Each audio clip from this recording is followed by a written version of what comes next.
good afternoon to you. I thought I'd just bring you up to date with where we are with the Crook handles. I'm going to have to come off it for a while and what can you say? We have work to do for the church. But I can't say no, so, well, I could say no, but I hate the idea of standing there at the end of the day rattling these pearly gates and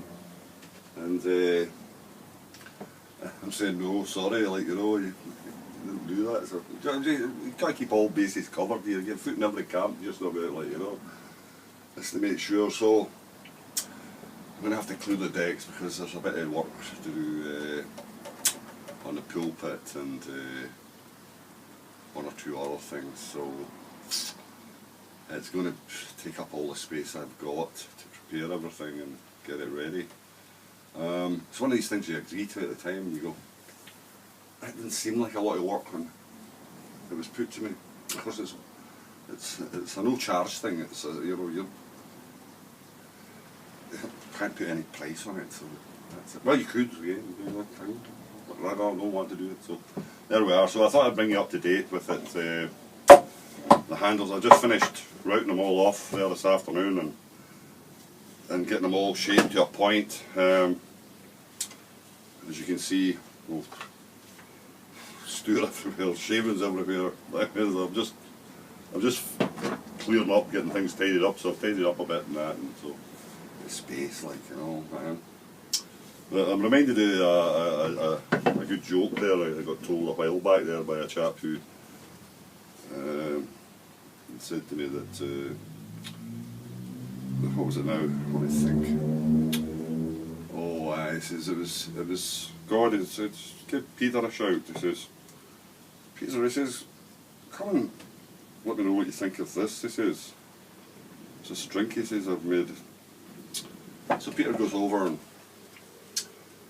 tastes it, and he says, oh God, he says, that's marvellous. He says, what is that? He says, well, that's whiskey. He says, I've decided to give it to the Scots. He says, the Scots? Oh yeah.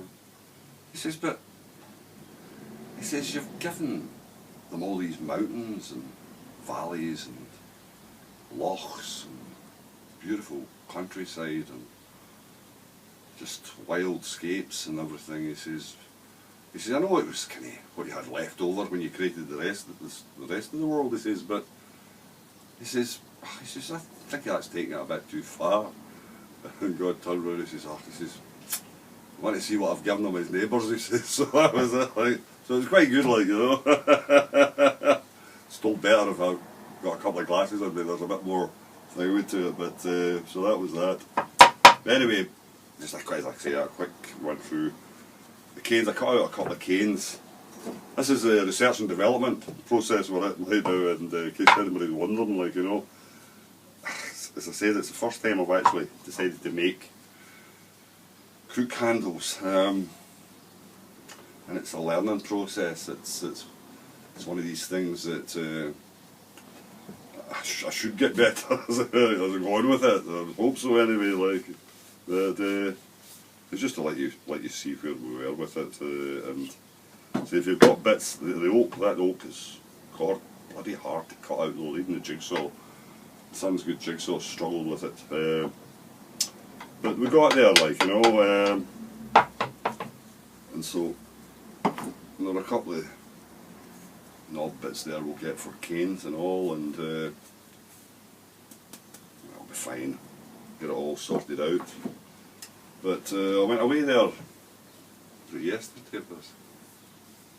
No, it was the day before, Monday it was. Gumtree, you're always looking through Gumtree, like, you know, and this chap was selling, this is what he was selling actually,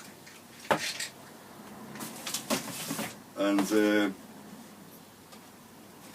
he didn't really know what it was, and I didn't really know what it was either at the time, but so I'm going to go and have a look at this, like, you know. Frank, his name is, and so I gave him a phone call.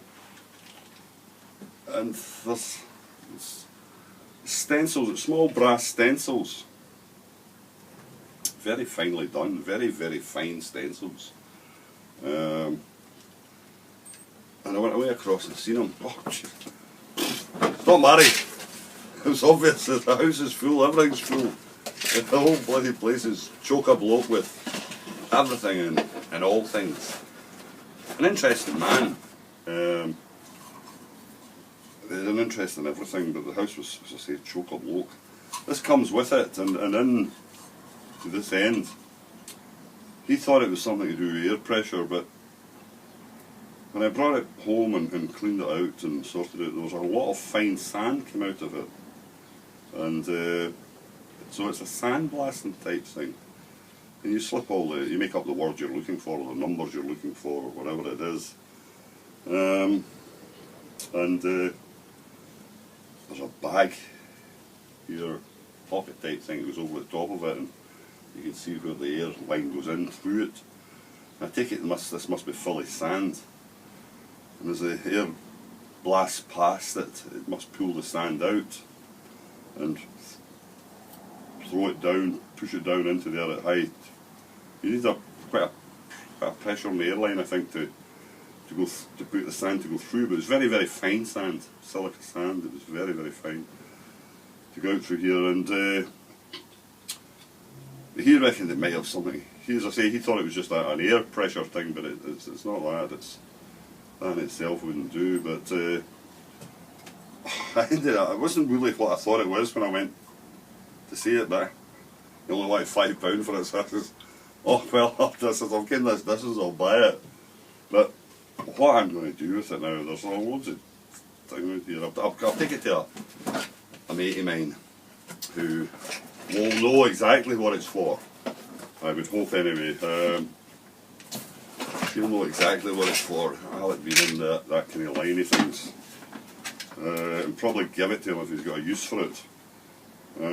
Because it's obviously for stamping flat pieces of, it need to be alloy or aluminium or something. It would need to be something soft, I think, to work on it.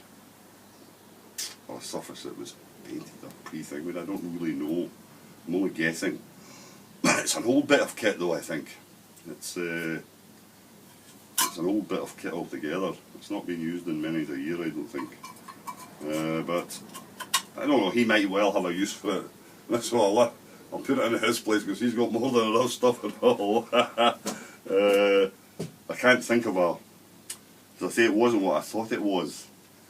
I thought it was the stamps, the actual stamps, you know, for hammering. And when I seen it, I went, oh, right, it's not. But it was such a.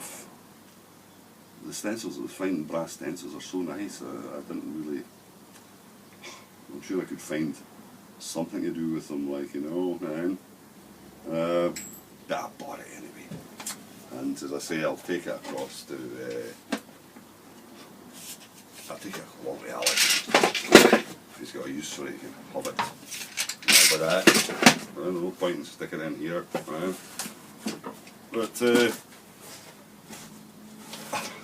need to stop looking at that guy. There's an amount of stuff you could buy. I try and sell anything, that's a different thing. It takes forever, but I get there, bit by bit. I'm never in a rush for to sell anything. As you can see, that's the two pieces of oak that I sandwiched together. The grains the opposite way on them. And if you've got pieces like that, glue them up, put them together, and mark yourself out a template, draw yourself out a template of what you're looking for, and try it.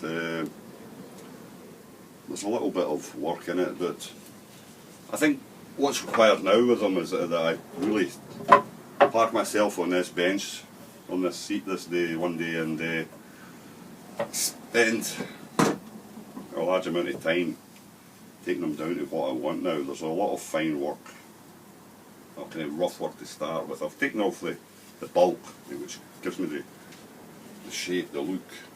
I know where I'm going now. I can see where things are. So it's quite good to get that all out of the way. But